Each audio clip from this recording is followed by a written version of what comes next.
One of the most common questions that I see online about being a photographer is, what is it like to be a business owner? What is it like legitimately to be a photographer, a professional photographer?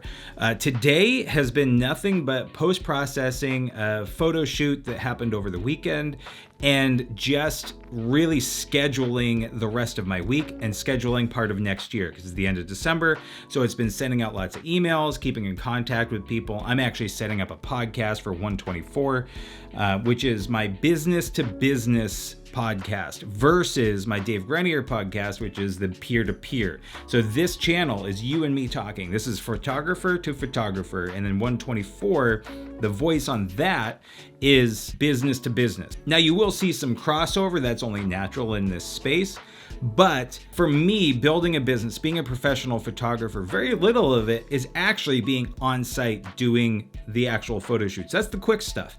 That's, if it's a 4-hour shoot, an 8-hour shoot, whatever it is, then I have the post-processing. So 1 day shoots is usually about 2 days worth of work. Somewhere around there, depends on the job, of course. What it takes to be a professional photographer is a really good mindset, really good business mindset, those relationships. Now, I've talked about that a bit on the other 15 days of authenticity. If you've been following me, then you kind of know what I'm talking about. If you haven't been watching those, go ahead and check them out, but they are more stream of consciousness as I'm building my business and kind of creating my voice and everything.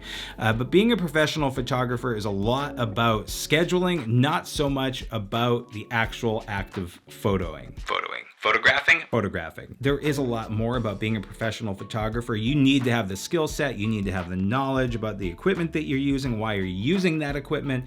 Why are you using Lightroom or Photoshop or whatever editing software that you're using? How can you use those tools to best make the decisions that you need for your client at the most cost-effective way? Now, I can't get into all that today. That's something that I'm going to do after the 20 days of authenticity. So look for more kind of focused things like that after the first of the year. I have a plan on what I'm going to be doing for 124 and for my own channel. So if you wanted to know about more of these things, write it in the comments so I kind of know what stuff you're looking for. I'm assuming people want to know about Lightroom or editing, Photoshop. What's the best way to do certain things like a workflow, things that I've found that work very well for me and things that my clients are asking for.